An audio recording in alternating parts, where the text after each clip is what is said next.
we're doing the McDonald's Mukbang. Of course, you guys know that already. And he has fish sandwiches, French fries. I got the buttermilk chicken tenders, of course fries, and a bacon McDouble. And then I also have fruit punch. Oh, yeah. And he has a bottle of water. I cannot. Okay, we're gonna start eating. All right. First things first, I wanted to talk about. I'm very hungry, by the way, so I'm gonna talk a little sluggish. But first thing first, before we talk about that show, that awesome show, what do you think? Because I was reading on it. What do you think about stay-at-home mothers getting paid either more than lawyers or at all? I think they're lucky that they're getting paid if it ever comes to that. Just my opinion. I don't think that people should pay you to watch your child, to take care of your responsibilities. I was going to say that if you thought otherwise or whatever. Well, yeah, that's how I feel about it too. It's crazy how some women will try to use their kids to make money like that. Mm-hmm. It's so dumb. But yeah, I just wanted to talk about that a little bit because it was kind of, it got me a little bit when I saw that. I mean, it is because it's an interesting topic. When you think about it, it's like, okay, so many women have their own outlook on being a stay-at-home mom. Some women feel like their life's over, like they're wasting their time. Some women feel like it's better to have that one-on-one with their kids so that way they know what their kids experiencing. They're pretty much along with their child development every step of the way. So you have parents who feel different ways, but I honestly feel like at the end of the day, if you don't want to be a stay-at-home mom, then don't have kids. Exactly. I'm so lucky to have you. You understand. You understand. What they call it, the guy code? You understand. I don't know about no guy code, but okay. Yeah, I don't really know a little bit of that guy code. But, yeah, so let's move that out of the way. I just wanted to, ask you, what do you think about that? Now, the show that we want to talk about is a show that we really fell in love with, and we just finished it like 2 days ago. Mm-hmm. Sorry to interrupt. First things first, we are big Netflix fanatics. So a lot of the shows, for future references, I wouldn't say fanatics, but we really do enjoy a lot of Netflix shows and movies. So I would consider myself a fanatic, especially when it comes to like certain genres. But anyway, continue. Well, future shows that we probably will list or that may come up in conversation will probably be in regards to Netflix and maybe from Netflix. Okay. So the show that we really like is Umbrella Academy. If you have not seen that show, what are you doing? And Netflix, what are you doing? Watch that show. That show is really good. Even if you're not a superhero fan, a comic book fan or whatever, Umbrella Academy is a really good show. Like the character development throughout the first season, throughout this whole season was great for me. I love how they brought the characters to life, which I don't know too much about the comics. I just found out they had this type of comics in Dark Horse Comics, but I'm gonna read some of it. I'm gonna read actually all of them, but it's a really good show. Now, do you know if? Sorry, I always interrupt him.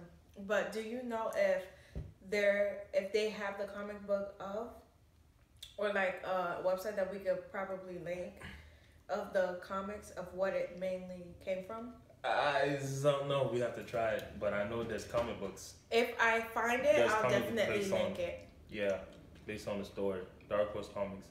They got some pretty good comic books though. Yeah, I know. Pretty good. What first caught me was Hellboy. If you didn't know, Hellboy is dark. What is it? Dark Coast. I'm not Dark Coast. Dark Horse. Dark Horse. Horse. Dark Horse Comics. Dark Horse. Horses don't. I do. But anyway. Anyways, who's your favorite character? From Umbrella Academy? Yeah. That's hard. But honestly, You don't have a favorite character, really? Oh. I like.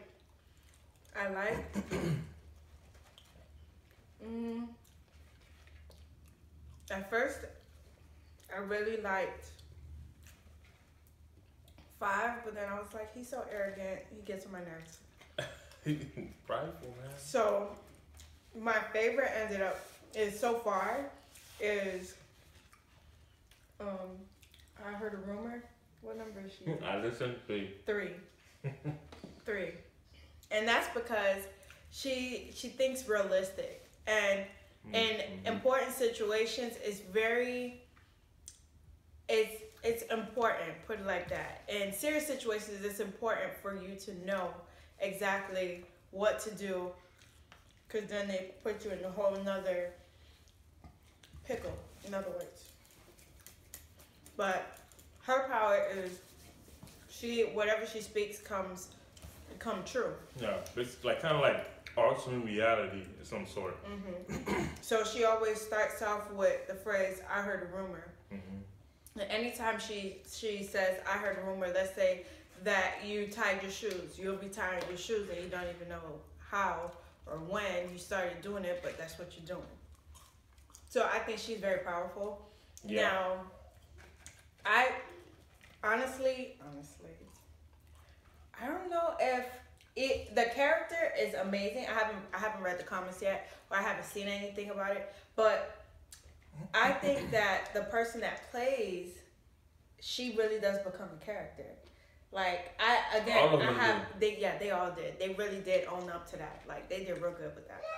Like I never would have thought a show like that. And look, at first when I saw the first episode, I was like iffy about it because I was like, this is not explaining anything. Like I seen the trailer on Facebook. Oh, the trailer? Yeah, I seen the trailer on Facebook and I was like, it looks like it might be interesting because the girl crushing on a guy. Then she kisses him, runs into the pool, and then all of a sudden you see blood in the water and she's pregnant. It's like, huh? So oh yeah. That's what I was just like, very, very questionable. I don't understand where this is going. So But then when you watch the show, it's everything comes together in a good way. Yeah. It's pretty dope. My favorite is Klaus. That dude is hilarious, man. And he owns it. Well, he has a drug addiction.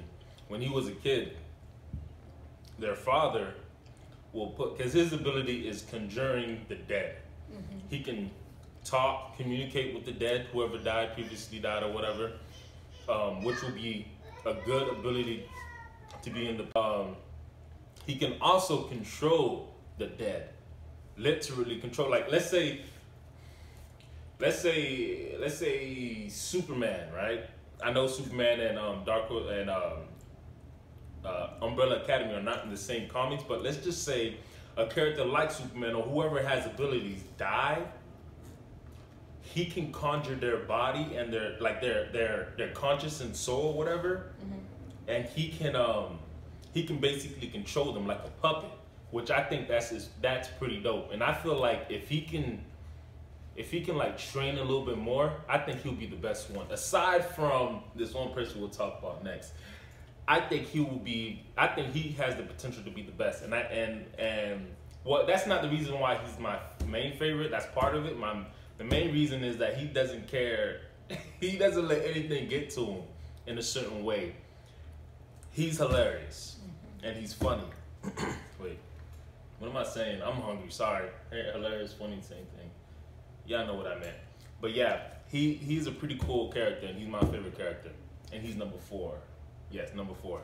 Now, the next character I want to talk about is God, what's her name? Vanya. Oh, it's not even 5. I was like, hence 5, but no. 5 is not the best. He may think he is. He has a good ability though. She. 5 is a boy. Oh, yeah. Vanya. Vanya. There, you keep forgetting it. Okay, Vanya. Which She is is. different name. She is number 7. So throughout the whole season, spoilers if you guys really want to watch it, go and watch the show, then come back and look at this video. But she at the beginning of the season, it made it seem like she didn't have powers, and her dad said like the most craziest and most effed up thing you can say to a Very kid. cruel to her. There's nothing special about you. He was Like, cruel as heck to her, to say the least. but to be fair, right? To be fair, I think it was the 3rd to last episode. It reveals why he said that. Yes, that it does. But she was secluded. Like everything, he had her separated from everyone. Between pictures, between training exercises, but everything. Got going to details, like, huh? like Well, it just sucked for her. And then they called her a traitor. Like again. the reason for that. Again, if you haven't watched it, please go watch it, because I don't want anyone to be upset with me that I'm telling more than what they see. See it first, then watch this. But I feel like they're calling her a traitor, giving away the family secrets. Okay, if that's your perception of a traitor, I mean that is a traitor. I was about to say, like, huh. However, she wouldn't have done that had they not do a couple things that they had did to make her feel that way, if it makes sense. Does anybody else feel the rage and tension coming out from this woman? Like, I feel like I just got smacked by her rage. Jesus. All right.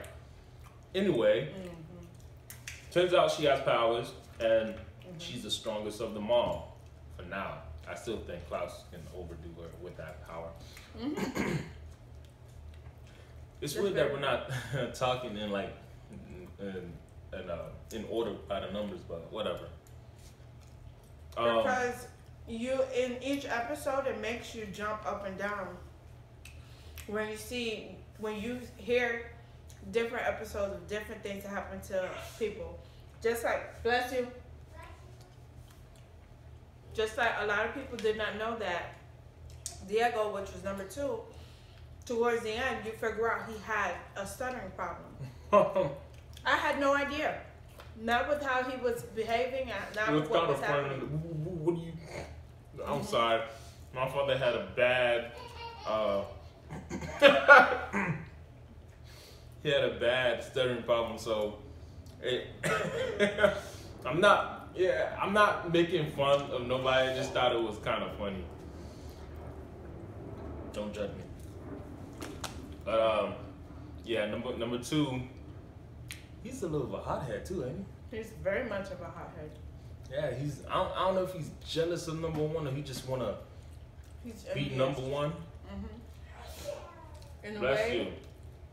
In the way, he's very envious in that aspect of wanting to be number 1, because he started to kind of become very obsessive with the fact that he was number 2.